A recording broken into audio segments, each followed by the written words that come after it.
probability trading strategy, you're full of crap. Things aren't working, then that's a quick trip to the poorhouse. To learn how to drive the beater before you can drive the Lamborghini. Now you're playing with the house's money.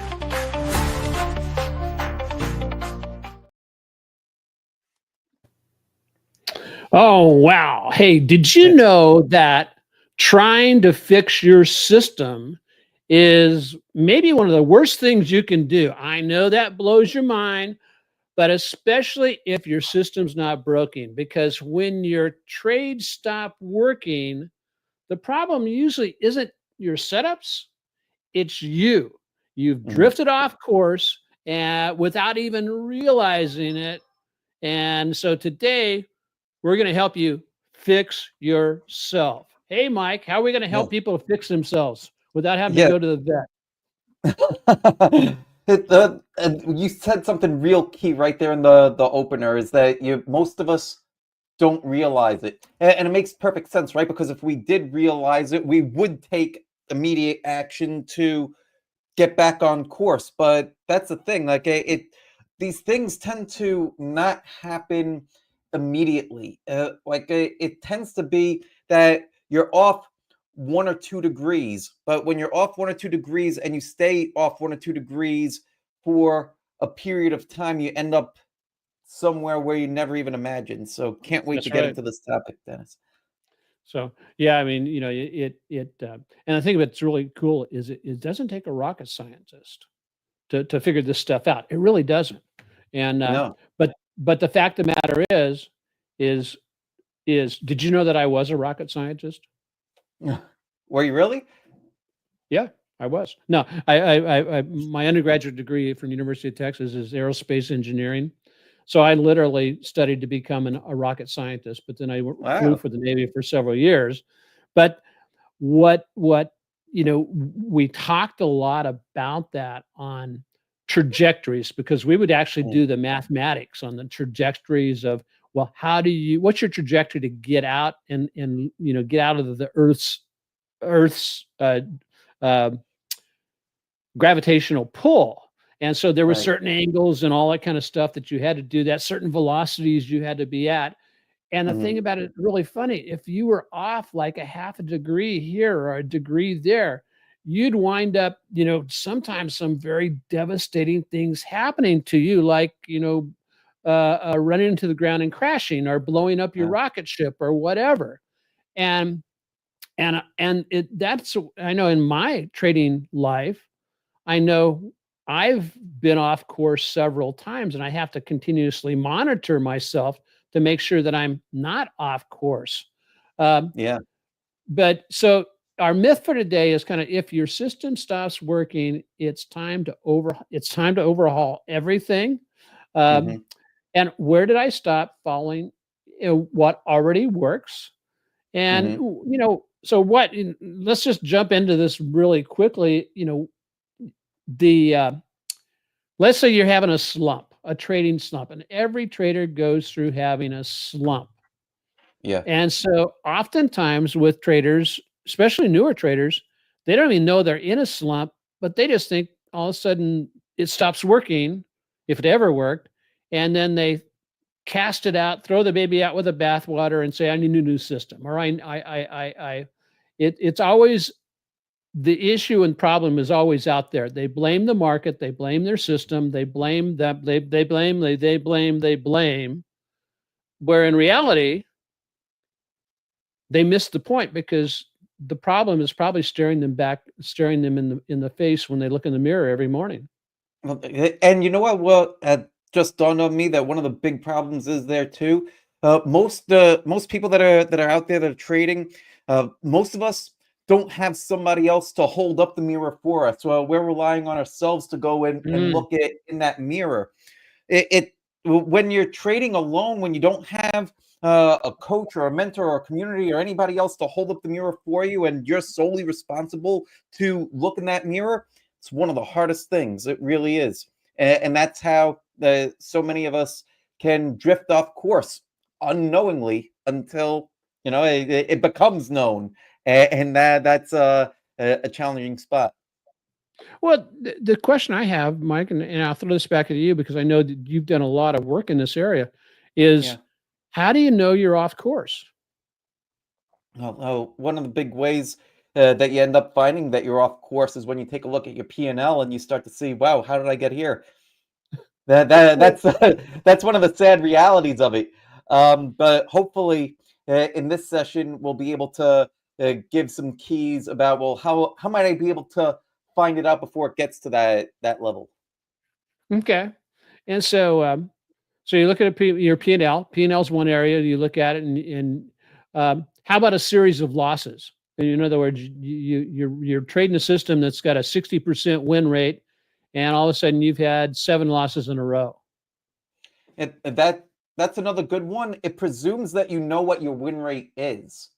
Right? Oh, So we're if we're speaking to people that are familiar with trading, that they understand that, okay, I need to be trading a system. Here's the actual win rate of the system, provided that I follow through with the rules or how the system operates. Then sure, if I have 7 losses in a row and I realize that, hey, this might be an outlier given taking a 100 trade, 200 trade sample size, then okay, fine. For the person that doesn't know, um, that like for somebody that's brand new, if they get 7 losses in a row, they might be devastated by that. They might think that 3 losses in a row is bad. If you come in with the wrong expectations and oh, think that, oh, I should be heading trades like this, and oh, I'm following this person on X and following that person on YouTube and this person on Instagram, and it seems like everybody's making money except for me. That's when you want to just throw your hands up in the air and say, well, it's got to be the system. And mm, mm, meanwhile, maybe it's not the system. Maybe what we need is that mirror. that mirror. Okay, yeah, to be able to take a look at ourselves, and Yeah. it reminds me so much about. Um, I like to listen to Jim Rohn and Oh, sure. the One of the American greats. philosopher, business philosopher. He's really phenomenal, but he always talks about that. He goes, if he were applying his thoughts and his business philosophy to the market, yeah, he would be Mhm. basically telling us, don't wish for a better market. Wish that you became a better trader, Mm. and it takes because the market's all we got. I mean, that's where we make money, right? And so if Yeah. I'm cursing the market, because it's doing me wrong, it's the market's doing me wrong, and we're Mm. cursing it. Well, guess what? We're probably not going to be making much money. And Yeah, the the fact of the matter reality. is, huh? Yeah, no, Yeah, I was just gonna say the reality, I think, is that you end up cursing yourself. yeah, without a doubt. And so you know, what is, and we're going to be jumping down into this, guys. We're digging deep this week, so you want to buckle up and stand by. And William, it's good to hear you're going to 50x by next week. Is that for the year, or is that for how long? Just a reply back to us there. But so, do you think the most important question we're going to answer today, Mike, is what is the proper reset and what it actually looks like? Yeah, yeah. Well, I think that's a great place to start. We're definitely gonna discuss that. Um, let's let's get into Okay. it. So what what does it feel like when things break down? Yeah. Well, a few common ones, right?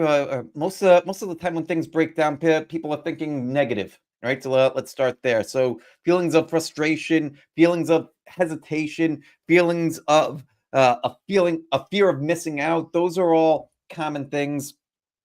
Uh, a little bit uh, common, but uncommon, where you're not going to notice it, is when you start to get overconfident when you're doing well, right? Because Mm, you might be doing well and not check in to make sure that you're following your system because, well, the market is going up, the trade that I put on is doing well, but are you still following the plan? right? Yeah, Sometimes we're yeah, in very forgiving environments. Sometimes we're in right. very unforgiving environments. So in both cases, it's important to zero in on what the plan is and did I follow this plan, yes or no? And that has to be a success metric. It might not be the only success metric, but it certainly has to be, did I follow my plan, yes or no? And if there's too many no's, then that's a problem. Yeah. Yeah, so it reminds me, I was watching it, no, I was watching, but I saw a really cute little reel on Instagram this past week, right? And Yeah. and this guy, Bunny? he's standing there, and huh? A And he's sitting bunny? there looking at, yeah, he's looking at himself, shooting up. He's this picture in the mirror, and he's got his phone. Let me get this at, yeah, there. He's got his phone up where he's looking at himself in the mirror, and he's recording this, and he goes, well, today marks the first day of my zero cookie eating. So the next day he comes up and he goes, today marks the second day of my zero cookie eating. And then the next day pops up and he goes, oh, and the next day, third day, right? He goes, today marks the first day of my zero cookie eating. And so, I think I saw this one. I think I saw this okay. one. I don't know if it was the original, but that it's this priest that I follow, Father David Michael Moses, did that one. Well, Okay, was it the and same it's, guy? and I don't know. It just it looked like some dude. Yeah, he didn't look like he was that bad at, that much out of shape or anything like that. But dadgummit, I mean, it hits. I shared that story with you because uh, it can be that way with our trading. Oh, today Mhm. I followed my rules. Yay, first day. And then tomorrow, oh, this is the first day that I followed my rules, or the second day I followed my rules. Yay. And Mhm. then something happens and you go, Yep. oh, I'm gonna, oh, I moved my stop losses. I forgot to put my stop losses in. And then you have to do that new video that says, well, today is the first day that I followed my rules. And so, you know, is that evidence of when things kind of break down? How do you know when you're off? How do you know you mentioned a couple of things there, but I think also that some of the frustrations, hesitations, FOMO also have to do with expectations, and our Right. expectations are driven by oftentimes false beliefs of what we think trading should be like, where Mhm. in reality we're measuring against what we think trading should be like rather than coming back to the baseline. The baseline is, am I following a winning system? A system has an edge, let's say, and that if I execute that properly, I'm giving myself the best opportunity to win or to be profitable. So Mhm. coming back to that, and that's where I should kind of put my feelings or my emotions too. Did I execute my trades the best I could today, this week, and then what? Journal that. Uh, you Mhm. know. So what are some of your how would you share? Have you had a recent moment that you sensed, you were having some emotional slippage, and Mhm. how have you turned it around? Because I know you sent me some stuff Yeah. that showed how you're turning things around. What are you doing? Yeah. So last last week, well, we had an extra day off from the market, so I took that as an opportunity to review and actually rewrite my trading business plan. Now, I didn't take my system and toss it out the window. I didn't take all the books and burn them, but I, well, took a look at the plan to see, is this still serving me or what? Because yeah, over the past I'd say couple of weeks, I've been in a little bit of a slump myself. So, Okay. well, what's up? What's going on? It's time to think through. Should I be changing things? Should I be evolving things? Should I be a little bit more detailed? Well, what's the story here? Okay. So I went through my own blueprint, right? I have this trading success blueprint ebook that I wrote that shows you how to write a business plan. I'm using that as a tool to help guide myself to figure out, okay, well, what do I have in my business plan? Well, what needs to evolve? Well, what should I be looking at or monitoring as Sure. well? Um, One of the things that I noticed, Dennis, for my own system is that there have been a lot of stocks that have made it to the action list that would pop, drop, base, and then start to move out a little bit later on. And some of those I would get tagged on quickly. Then I would miss the run up, and then uh, I've been pretty conservative for the past week or so to just kind of sit on the sidelines, wait, monitor, and size down. So those are good habits. So when things aren't working, we don't want to start swinging for the fences to try to dig ourselves out of a hole. Sure. Uh, Sure.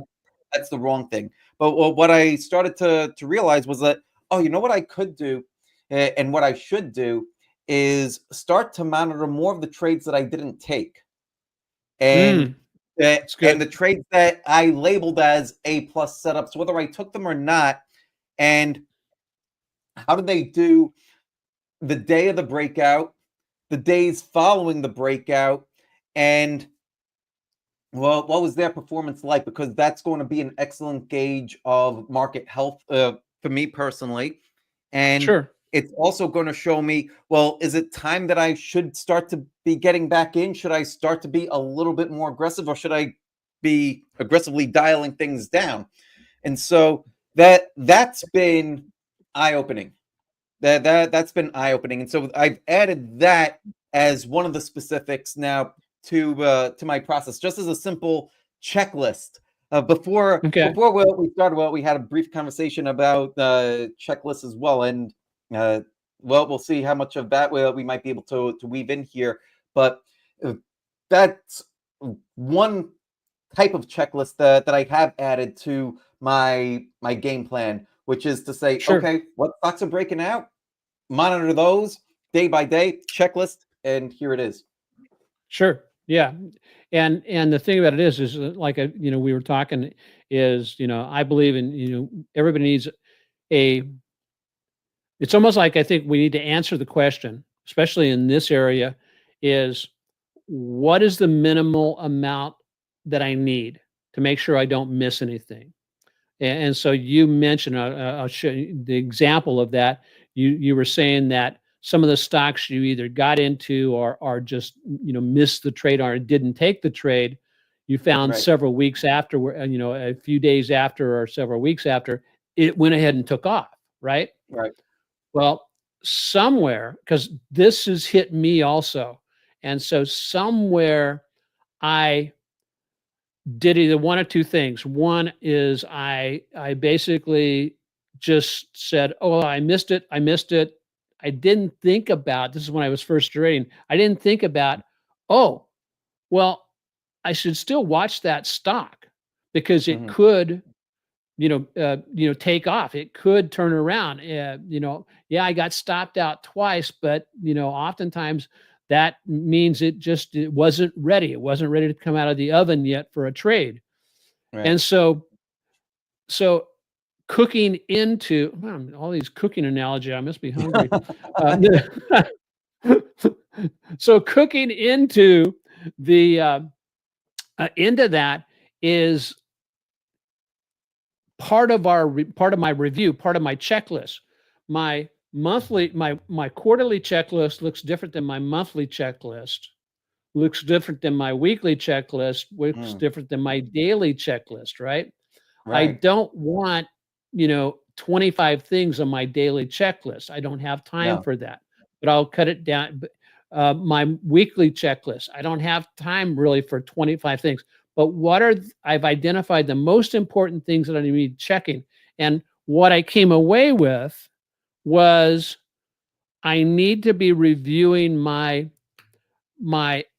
thoroughbred watch list, the ones the stocks that have the best, like you said, the A plus type setups have the best opportunity for an A plus setup, and are the leverage ETFs that I watch, the 8 leverage ETFs I watch, going back to those and making sure that I'm reviewing them, are not just a Mhm. huge review, but checking up on them at least 2 or 3 times a week. I mean, I'm talking 15 minutes max, you Yeah. know, maybe every other day, or maybe, 15 minutes after the close. And what that's done for me is I can zip through 50 stocks on the thoroughbred list really Mhm. fast, uh, Right. because I sort it by their momentum. And so if you sort properly, over half the stocks fall off because they're either in a move, out of a move. And but I'm looking for the ones that are coming up just starting to move. So anyway, Mhm. long story short is I found that I need to make that part of my process, part of my, and it helps me stop missing those entities that went ahead and broke out. And since I've started doing that, I find myself taking, sometimes trading the same entity multiple times during the year. Mhm. And it's really cool because that compounds my return. Like TQQ, I love trading TQQ, tree QQQ. Yeah. Um, and if done properly, even in a crappy year, TQQ can turn and give a compounded return of close to Mhm. 100% every year since its inception. Now it's not a buy and hold thing. So Mhm. anyway, but it does, but anyway, those are the kind of Yeah. nuances that I have to build into what I do. Right. And you get that from those kind of reviews that you did, I'm sure. Right, like Exactly. that didn't just like pop out of thin air. It's because you had your process where your weekly process, monthly process where you're going back and reviewing past trades and your systems. So here's a great question, Mike, before we move on to the next session, Yeah. next segment is, Is your trading telling you something your emotions are trying to hide? That's a really strong question. Yeah, it is a very strong question. Is your trading telling you something your emotions are trying to hide? Perhaps. Perhaps. Yeah. Okay. I think that that's one of the things that can come out in a review process. It's one of those things where holding up the mirror for ourselves or having somebody else that we trust to help hold the mirror for us while we're taking a look at it can really help and really come into play. It's you know, honestly, Dennis, it's one of the reasons why I value our friendship so much. You've done that for me plenty of times throughout the course of our friendship. Well, thank you. What have I It's an done? important relationship to have. You're welcome. Thank you. You know, And so, it, no, what have I, how have I helped you help? And because this is important for mentoring, because I know you provide a great mentoring service. I provide a great mentoring service. And like you said, um, now our relationship, I love our relationship. I mean, it's absolutely fantastic.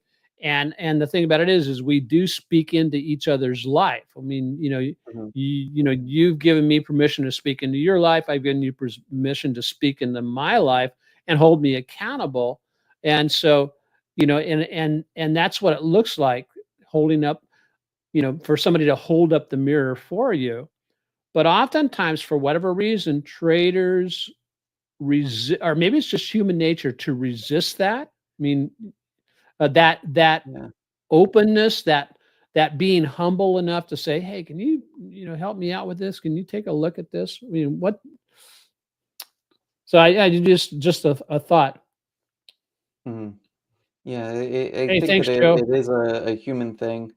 I think that we've all have felt uh, that kind of emotion where there's something trading or otherwise that we might be struggling with. Maybe we're ashamed that we're struggling with this. Maybe it's one of those Mm. things that are you're not supposed to talk about, right? Like finances are one of those things that you're not supposed to talk about, or at least Yeah, that's yeah, how I was brought up. So yeah. a lot of people struggle and suffer in silence And with so, this. and that's one of the things. If we don't have a mentor, if we basically are, we don't open up to somebody else and chat it through. And I don't necessarily encourage you, especially in the world of trading. A lot of times, what you need to find another trader. I mean, you can love your spouse and love your wife and all that kind of stuff, but I have to be very careful what I talk to Michelle about. Not careful, but No. um, Michelle needs to understand what I'm doing. That's my wife, Michelle, Yeah. and she doesn't like to talk about trading. So as far Mhm. as a sounding board, that's not where I should be going because No. she would freak out. Oh, what do you mean you had a 5% a drop Yep. in the account and all that kind of stuff, which is just kind of normal. Yeah. And but it Because they don't know. brings exactly, and it scares them, and for ladies, uh, I know that with the mentoring, the marriage mentoring that we do, Mhm. security and safety is one of the major things that ladies, pay attention to, and but not having somebody to be your mentor and hold up your mirror, it can lead a person to misdiagnosing the problem that they're having. So how to, Yeah. uh, Yeah, it's how talk to does the wrong person, and it's like you're walking through a fun house where the mirrors are all distorted. oh, cool. That's a great, yeah, You that's a, need somebody that can reflect back the true reflection of, oh well, gosh. what it is that you're dealing with. So, but for some, and it results in these misdiagnosing what's going on is is the trader themselves may be so warped that Mhm. that funhouse mirror isn't really a distortion. Whoa. That and that could be the case as well. And I think that that's one of the great benefits of having somebody that you trust that is also that could act in that mentor coach role, so that way they're giving you a true reflection and you know what, that actually no, this isn't a distorted funhouse mirror, that this is actually where you're at, and that's Yeah, yeah, okay, because we need an awareness of that, because with that awareness, we're able to build the bridge to get to where we want to be. And yeah. that's the point of all this. It's the point of the show, to be quite honest. Yeah, without a doubt. Yeah. Because it's those false beliefs. It's those the market myths that people that both you and I, when we were starting trading, both of us fell into the traps. We stepped on the landmines and that were just wrong information caused us to probably lose money that if if if I would have had a mentor in my trading career earlier on, I Mhm. would not have stepped on the landmines that I stepped on, and my accounts would be much better off for it today.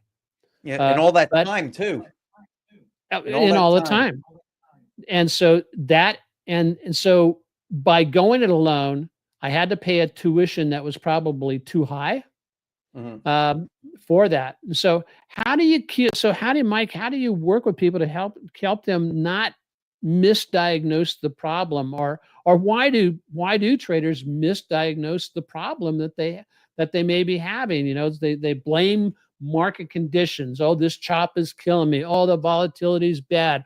Oh, XYZ happened. Oh, the market's terrible. And the fact of the matter Mhm. is there's always somebody making money in that market. Sure. So the first thing is awareness. We need to know, well, what's missing, and not to. Uh, I don't really feel like plugging anything, but this is a free thing that I have right here, that's right on marrowwealth.com, and it's an 9-question checklist that people get to go through to see, well, what should they be doing? What should they be working on? So a couple of questions here off of page 1, if I could read this to you. Sure, So, go ahead. do you have a written business plan? Do you have a written business plan? Do you have a clearly written trading business plan, not just trading strategy, that outlines how you'll run your trading business like a real business? That's the first thing.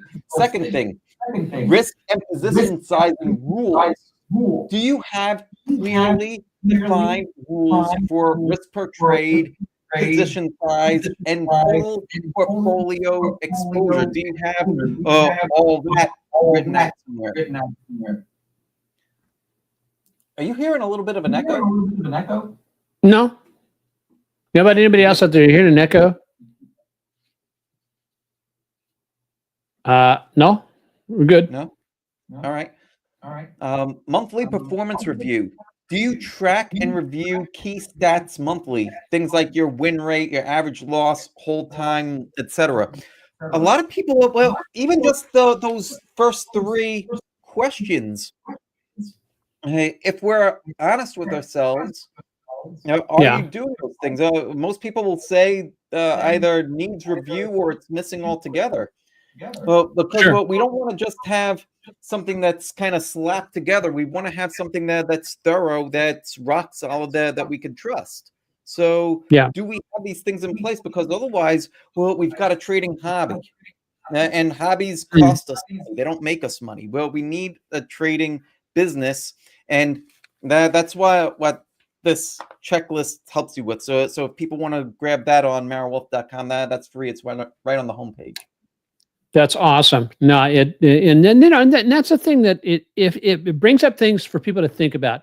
And as we were chatting earlier today, is very few people out there talk about all the aspects of trading. And primarily, if you go in there and you look on the social media platforms, people are talking about, they're showing their charts, they're showing they're showing charts, they're showing, here's where I entered, here's where I exited, but that's just surface information. And oftentimes, it's kind of like going on a first date. There's very few, traders that are out there show the good, the bad, the ugly, right? Yeah. And because there's oftentimes just as many, because typically trading is a 50-50 game, 50 wins, 50 losses. But how many times do they show, the losses don't get equal billing when they're showing off on social media, if you know what I mean. So people are trying to show off, and there's a big fear, and trust me, I've confronted this fear, and this is something that I still battle, right? And the fear is that if I'm as authentic as if I show everything, then people will be like, oh well, this other guy is making triple-digit returns, and he's got a 90% win rate. Let me go follow that guy, and then they're not going to get the reality, right? Yeah, right on. So that's a fear. I've done my best to confront that fear and do it anyway, and try to have courage, and that's one of the reasons why prayer is so important to me, to keep me focused on what's truly important. But those fears are there. Those demons are always whispering. Sometimes they're louder than other times. But that's why. That's why I'm glad for our friendship. You said it last week. You basically were talking about. You were talking about the chattering monkeys. Yeah. And I think with our topic of today, the chattering monkeys can just absolutely, knock you off your game. But there's so many other false beliefs that go along with this, like the false belief, well, if I just had the right system. Now, okay, partial truth, I wouldn't feel this way. That's the big lie. Okay, if I only had the right system, I wouldn't feel this way. in reality, the while the right system can help, Mhm. again, what's making you feel? And oftentimes the emotions are tied to the P&L, directly to the P&L and nothing else. Um, I know that, one of the things that is so cool and that I really enjoy and appreciate is I know my system inside and out. I know what its performance specs are, specifications for its performance. I know when I measure it and see, how am I doing? Am I measuring up? Am I on target? Am I on schedule for my potential wins, my potential profits for the year? It's basically, it's like checking the RPM on your car. Am I Mhm. redlining or am I, uh, but utilizing those, I know when I'm out of sorts. And Mhm. and so I have uh little fail safes, if you will. So like if I've lost five trades in a row, I stop and I say, wait a second, time out. Let's see. Is it the system or is it me? Or Mhm. is it the market? Now that's a fair statement, because the market may not be giving you those A plus setups. And so Right. acknowledging that is okay. So if it's the market and I still want to trade, step two, how do I adjust my system to account to account for a weak market. So that can be taking, smaller position sizes. That can be, oh, Mhm. I'm going to just stay out of the market completely. And those are the wise decisions that need to go into your trading plan, your business plan, um, because it's your trading plan is more than just the rules that govern your system. Right. It basically it defines the action that you're going to take if the your system isn't performing up to not expectations, up to the specifications that it was built under. Right. And If you have a car and let's say it's a six-cylinder car, mhm. and all of a sudden it starts running rough and it's not has the same pickup and go, and you take it to the mechanic and you find out you're only running on four cylinders, right, instead of Mhm. six. Well, the car isn't performing up to its design specification. The same way it is with your system, the same way it is Mhm. but in your plan, design your plan where, okay, it's like you design your plan the same way you have a maintenance guideline for your car. Take it in every however that many thousand miles to get the oil changed and all that kind of stuff, and Mhm. you keep it maintained. And I think we do the same thing for your system. And so, what do you usually blame first when your trades go south? The market or your mindset? And has that blame ever backfired? That's a good question, Yeah, Mike. I think that if we're honest, most of us blame the market first, and ourselves last. Um, Okay. and I think that uh, also, if we're honest, if we blame ourselves, then well, we do so from a judgment perspective, but not in a good way, or almost in a damning kind of way. Like you did this again, you screwed up, like that kind of judgment. That's not constructive. So Okay. what I'm sorry. No, I was going to say so bad self-talk. Right? Is Yes, you base bad self-talk is very problematic. Part of okay. what you alluded to a moment ago, this routine, where you would be not just tracking your trades, journaling your trades, reviewing your trades. That's where positive growth can start to come from. Because if something Mm, isn't quite going right, well, we could step out of the operator role and switch into the manager role where we're taking a look at, okay, here's what we're looking at, and well, what does something need to be tweaked here? Is this Sure. operating within expectations? And if it is, then okay, then at least from that perspective, it's working. If it's not, then well, what sort of adjustments need to be made here, either to ourselves, if it's us that's if we're making errors, how could we build some more fail safes in, or well, what some of the causes of those errors? Maybe we need one of those pre-flight checklists, like you Sure. mentioned earlier, Sure. something along those lines. Yeah. How about you, Dennis? So, what do you have to say about this? Yeah, I mean, I agree wholeheartedly, and I think is that when we get into the area of, what does a reset look It like? seems like it's going a little bit. It's that staticky stuff. What, over here? Yeah, On my side? yeah, Is it yeah. on my side? Hold on. It's coming through for me. I don't know if anybody else hears that. Hold on.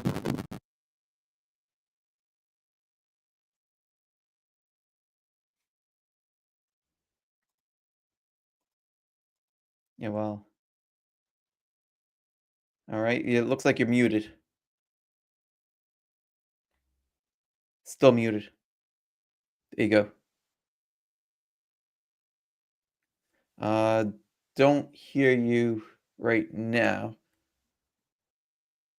All right. Well, yeah, just keep talking, and well, when you come in, we'll know. But yeah, well, when it comes to any of this stuff, well, we need to be able to have a way to reset when things go off the rails.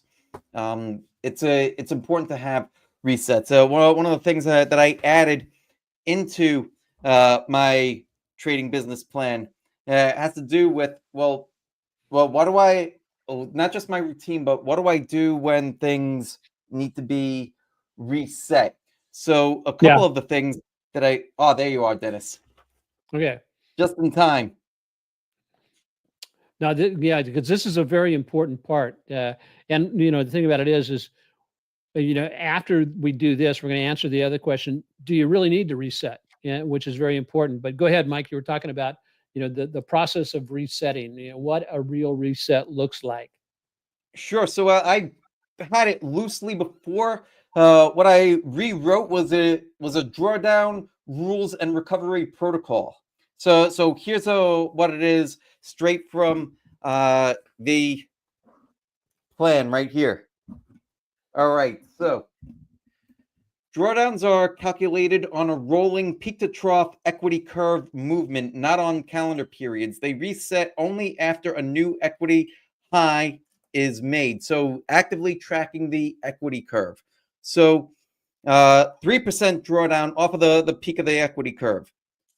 And that might not seem like a lot, but when you're putting on trades, it's not where I'm going into one trade with my entire account. So when I Right. have a couple of trades on, if they all start to pull back together, then that's could be something that's worth reviewing. So peak to trough drawdown, 3%. Review the last 5 trades. Drop risk per trade by 1 tier. So if I'm in one of these green environments that I call, where the market's moving higher, my trade setups are all working and breaking out. Drop from tier 1 to from tier 2, where I would be risking 2%, down to 1%. Okay. Um, the next Keep going. step, Yeah. the next step would be maybe pause new trades for 2 days. Do a deep system and mindset review. Okay.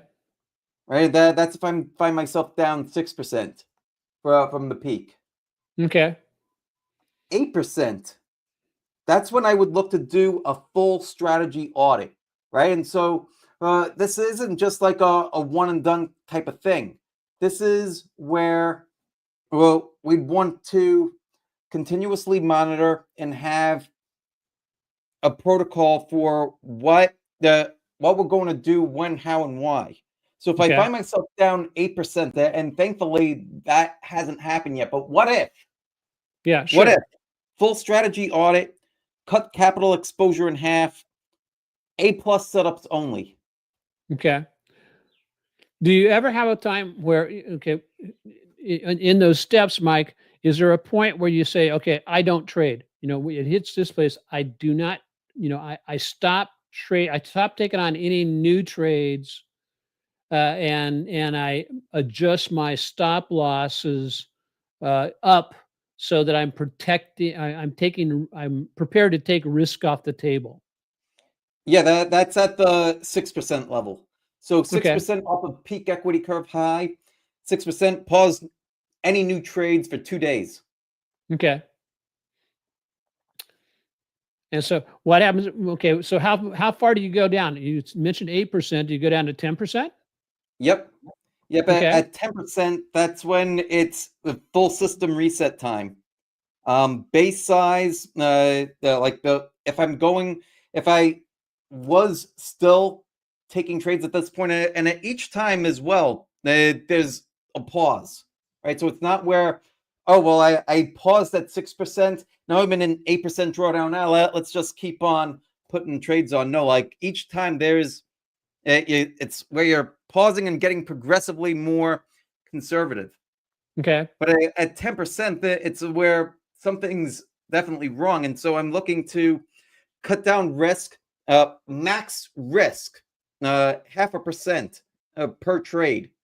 okay, Re-engage only after I've had 3 green trades in a row, meaning that after I've taken a look at the entire system, made sure that the system is still functional, sure. and A plus trades are showing up, that I'm only going to go back up to my normal size after I've had 3 profitable trades in a row. Nah, not before then. Okay, yeah. So, yeah, and I do mine a little bit slightly different. What I utilize is I do use the Investor Business Daily exposure limits. Mhm. 20% exposure, 50% exposure, based on their determination of market strength or weakness. And so I'll start curbing as prices start, as their suggested exposure levels change as they go down. uh, I will adjust my exposure levels.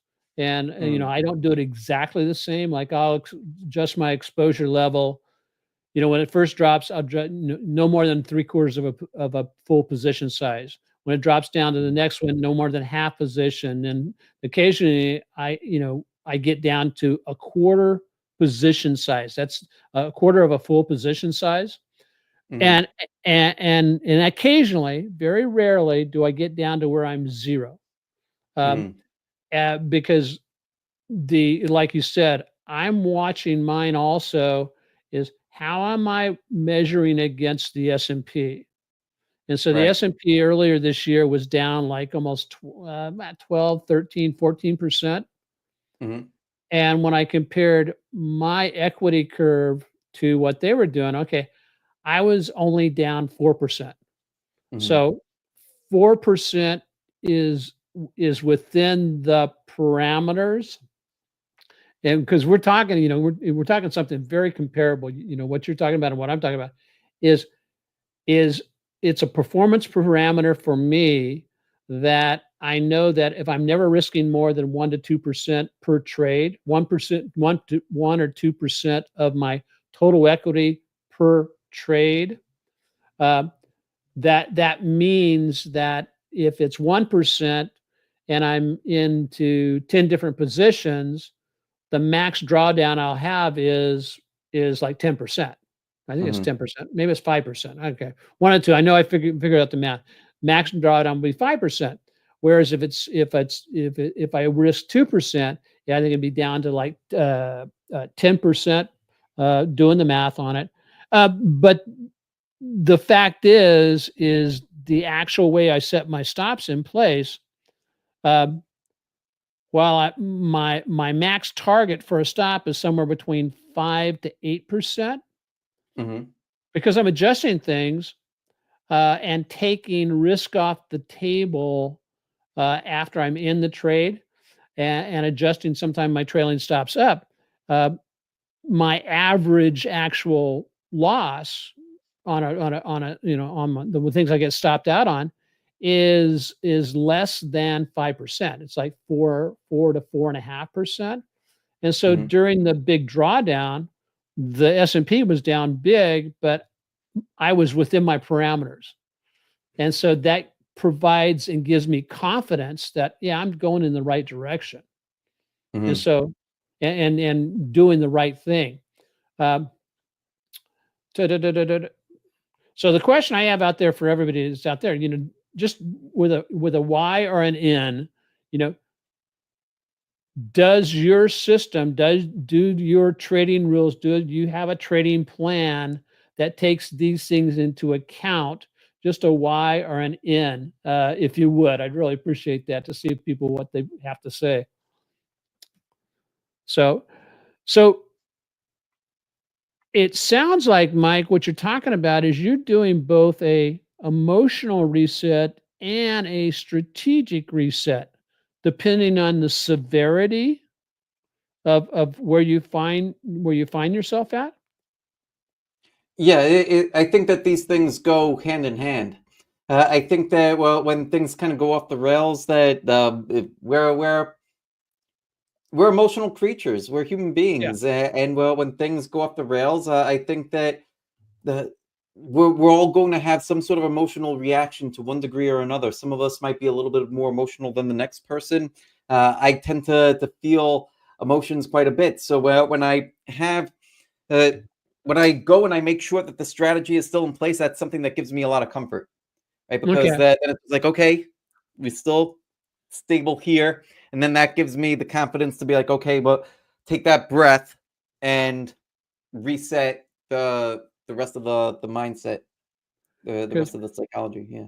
because part of what I know, we talk a lot about expectations, and part of these are driven by, you know, by false beliefs, and then expectations that are driven by false beliefs. Once you put in place a plan, a a business trading plan based on a really strong winning system, then I think what can happen is we can start shifting our expectations. But even when we do shift those expectations, our expectations go to how well am I executing my plan? How well am I, Mhm. working my strategies and my Right. system? That's where our expectations go to that.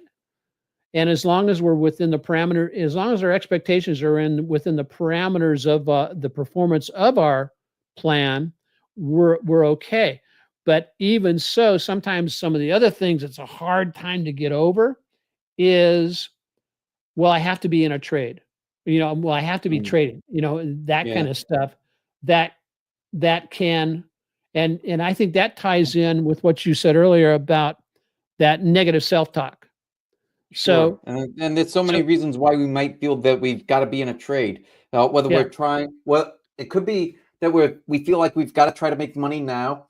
Uh, okay, and it could be because, well, our goal is to trade for a living, and this is my sole source of income. And if I don't have a trade on now, then I'm kind of relying on this money to pay the bills. So got to sure. put something on. Yep, yep, There's that. There could be the kind of reason to put on a trade. Well, I see somebody else is putting on a trade, and they have a similar system to that I do, and they're doing well, so I should be putting something on. okay, There could be okay, that as well. So there's all sorts of reasons why we might feel compelled to put on a trade, but the only reason to put on a trade is my system telling me to, yes or no? Yeah, yeah. And And that's so, where the system reset or the mindset reset comes in. yeah, and I think that that's also one of the reasons. Like you're familiar with Tom Sosnoff, who developed the Thinkorswim trading platform for Invest Tools many years ago, and he now runs Tasty Trade or something like that. Tom Sosnoff, but he made the Mhm. statement along the lines of that when you're overwrought with emotions, you're emotional type trader, that it's absolutely critical that your system become a mechanical system, because a Mhm. mechanical systems helps, I won't say take the emotions out of the trade, but it gives you a channel within which to put your emotions, because you're answering these binary type questions. Do I have a signal? Do I have a trigger? If I do, I Mhm. have to take the trade. Do I? And if the answer is no, you don't trade, right? I mean, Right. it's just that simple. And so the question now rolls into, do you evolve or sit tight? So when do you tweak a system or recommit to the system? I think that you do that. Uh, well, first you have a period where you process and review. You don't do this in the middle of the trading day when you have active trades on and you're trying to make a decision. That's not the time to try to tweak a system or evolve it. And that the temptation is to do it at Oh, that point because it's like, uh-oh, the trade's not going my way. What do I need to? Maybe Dennis has something yeah, that he's saying, right? Or maybe Mike has something, or maybe there's some magic indicator out there. Let me check. No, that's not the time to be tweaking anything. That's the time to be following your plan, whatever the plan was, for better or worse. The so time to make any kind of a tweak is after hours or in your dedicated block of time for post analysis, for right, trade right. review post analysis. That's when you make these kinds of evolutions. And that's why for me last week, having that extra day off was a perfect time to do all this. No, that's awesome, and uh, that speaks to also your willingness. Okay, you took that day, the day we had off from the market, you took it and you turned it into something productive. And now hopefully you did some good stuff with the family too. But Mhm. I know you did. But it's one of those things where um, take a small step. And I think that part of this, and we talked earlier about this also, is to chunk it down. Take the small steps. Maybe Mhm. because full disclosure, you rewrote you rewrote your plan, or you tweaked your plan, but to go through the process still took you like 2.5 days, right? Yeah, yeah, Okay. it wasn't easy to go through everything and recommit, make sure that I's were dotted, T's were crossed, and Sure. when I say that, it's is everything that I'm doing now full? Is Yeah. there any parts of it that where there might be a hole or a gap?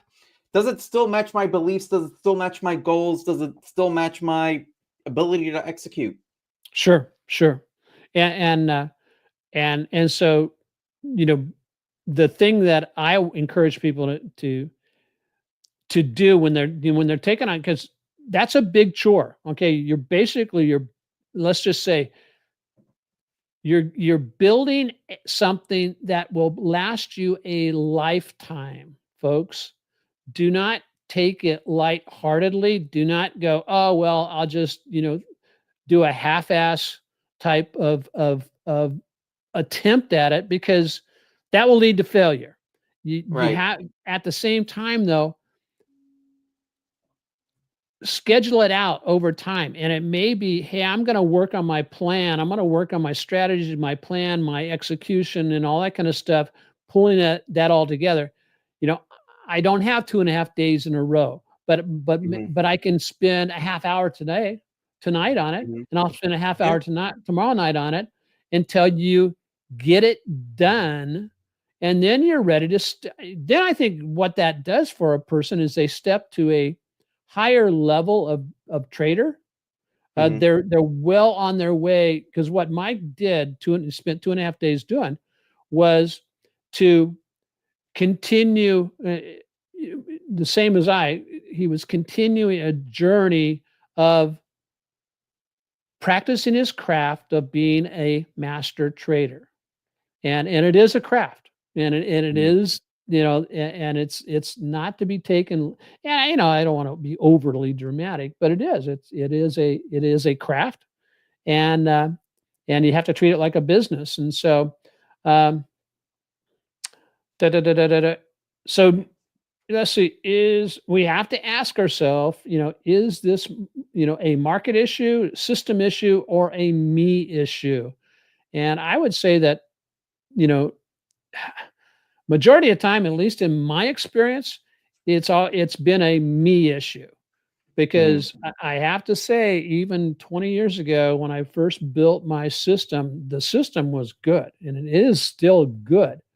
The missing ingredient was I wasn't very good. Mhm.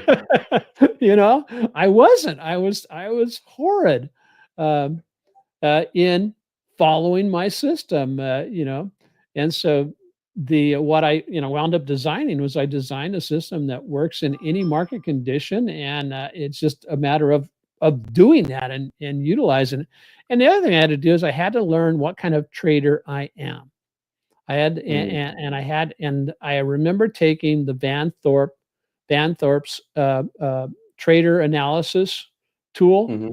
to find out exactly what kind of trader I am. And so that's one of the things that we have developed for the autopilot traders, or anybody out there, and I share it freely. And my objective is to have 1,000 people take this. It's called the Autopilot Traders Quiz, and we'll Mhm. identify the kind of trader you are, plus give you a give you a full report and give you a 5-step plan of action on how to improve and move to the next level of trader. So I am going to So shoot where do that. people get that? Well, I dropped it in the chat. You get it at autopilottraders.com/quiz. And Oh, there you go. yeah, go take a look at that. So, um, evolve or sit tight. That's kind of that question has a little bit of a two edges to it, Mike. I think is part of the deal is, while my trading system, my trading strategies, they haven't changed much over the years.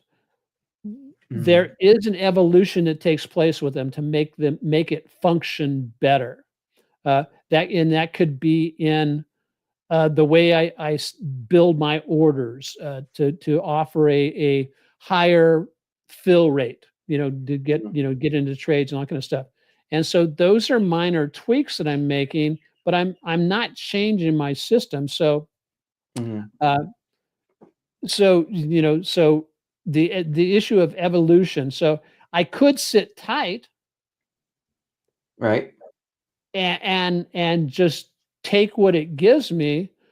But going back to the automobile analogy, if you have a race car, those guys who are doing the race cars, they're constantly tweaking on that engine, tweaking the tires to try to get a little bit better performance, Mhm. right? And isn't that what we do as master traders? Sure, and it helps us become better traders, and I would imagine that it would also help those race car drivers become better drivers because in those tweaks in the reviewing, you're becoming more in tune with the system, Mm, more in tune okay, with the performance, or well, the expectations, all those things. You start to become one with the machine. You start to become one with your system, and I think that that's where we could be able to operate now with something like a 26-page document like what I have here, but to be able to operate off of an index card, which is also important to have too. I sure. think that And that both are important. I think that it's important to flesh out our ideas so that way we're in a position where we can review and evolve, and then get to a point where we narrow things down to there's so many I've heard this so many times, get your rules, you get your system onto an index card. I think that the point start with something big and then narrow it down. Yeah, yeah. And so, yeah, I agree with because I basically I offer people my rules on one page. I mean, I literally have a PDF that is it is my all my rules, entry, exit, the whole my system. It's on one page. Um, But you didn't that start there. You didn't it start it with it just being one page. it didn't, but it was something that was done out of necessity. You know, Mm, because it was see, and I think that that's partly. Um, No, it didn't start there. It basically was built, it was back tested. I mean, you know, it has a whole history of its own mm, that got me to there. But my personality is that I needed that that rules on one page checklist, rules on one page checklist, mm, and then I will go back and to my governing document, if you will, that governs those rules. And mhm, that's where things get, you know, tweaked a little bit more. Um, you know, certainly not at the same, because I mean, because you were kind enough to share uh, your plan with me, and I was reading through it, and boy, it is really thorough, and it's really great because it it it covers the things that a trader wouldn't normally think of. mhm. Everything from, well, what's your internet connection? What are you going to do if you can't get on your internet? You know, how are you going to trade on your mobile phone, which is a critical thing. It's like, were you like a Boy Scout? Were you like an Eagle Scout or something? Not an Eagle Scout, no, but I was in the Boy Scouts way back when. Okay, Uh, yeah, but I it's mean, important to think through these things, right? Because if we don't think through them early on, we'll think about them later on, that's right. and No, that's we don't good. want to That's have to good. think about them later on. And so, yeah, that also reminds me, you know, of what some of the things that Jim Rohn talks about is that, and you can put it off. You can say, "Oh, no, I don't." You can basically say, "Oh, Dennis and Mike, they're full of baloney. They don't know what they're talking about, all that kind of stuff," and you would be wrong. I mean, I'm just going to tell those guys, everybody out there who's listening, you would be wrong because you know we've stepped on the landmines, so you don't have to. I Mm, mean, that is absolutely true. And we're sharing what we found out, and we're saying, "Oh, don't step right there because that's a landmine. It's going to blow your legs off." Uh, mm, and we share that freely with folks every Monday, with the Trading Truths podcast, because there's a lot of things people believe out there just aren't true. There's a lot of things they believe about the market. There's a lot of things they believe about themselves. yeah. And I think today's session is one of those where, you know, we started peeling back the onion on on some of the other things that somebody needs to include in their trading plan. Now, you can Mhm, gaff us off. You can say, "Ah, we don't really, need that information." And what'll happen, is by not practicing a discipline, you will you will suffer the weight of regret. And mm, while discipline may weigh pounds, the regret of not doing the right thing weighs tons. And I basically, Mike, that's all I have to say about this. yeah. A great topic.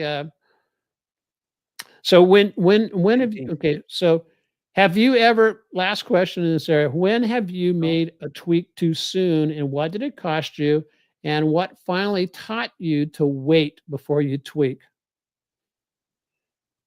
The thing that adding indicators, adding time Yeah. frames, Yeah. right? Like that, things like that, things where the idea that I'm sharpening something, right? Like I have an edge, but maybe it could be a little bit sharper with this additional indicator, or maybe it Yeah. could be if I drill down even further. Like I like to use a 30-minute chart to get multi-time frame confluence and try Sure. to get surgical with my entries. But maybe if I drop down to a 5-minute chart, maybe if I drop down to a 1-minute chart, I'll be able to really pinpoint something. And you could just get a little bit too granular sometimes. Yeah. I agree. So Yeah. I've fallen into those traps too. Yeah. So And I the sometimes it's better to keep things simple than it is to add those extra layers of complexity. So, yeah, one of the things that I do, and I still do this, it's a practice I adopted many years ago, was when it came to adding on a new indicator or whatever, I have to ask myself a question: is adding this, adding this indicator, will it make me more profitable? You know, uh, if I add this, what can I take off? Right. And and That's a so great question. and so I encourage people to do that. And so Right. um, Like picture it like a plate, right? You could only fit so much on your plate. If yes. you want to add something, something else has got to go. You're at the buffet. You can't pile it this high, right? You're Yeah, going to drop everything. So what are you going and to put on your plate? exactly. And here's a crazy thought. But you talk about the plate at a smorgasbord or a buffet line is if you want to be a better trader, start using a smaller plate. That that's deep. Yeah, heavy man. That's great, Dennis. So, That's a hey great place guys, to end it. Good night, everybody. yeah, and we'll see you next week. No, hey, it's just a real quick recap. Emotional drift causes performance issues before the stats show up. Most traders fix the wrong thing. They're trying to fix what's out there rather than what's in here. Uh, Exactly. the real leader in trading knows when to reset, recommit, or evolve. So, guys, Exactly. if you will, leave a review over on Spotify and leave comments over on the YouTube channels. You can also, most of you have Mike, and my email. Just send us an email. Tell you what you think of the episode. And if you want to find the really great stuff, go over to Mike's website, marawealth.com. It'll connect you up with uh, uh, the 2 minute, um, gosh, Yeah, what is called? 2-minute Two audit. minute what? 2 minute what? Audit. 2 minute Audit. audit. And then you can go over to autopilottraders.com and you will find the quiz that'll get you, that'll tell you the type of trader you are, but then also the uh, plan of attack or plan of action to become a better trader. So, if you could, just please share with us one part of your process you've been ignoring lately and just send us an email with that. So, Mike, great session.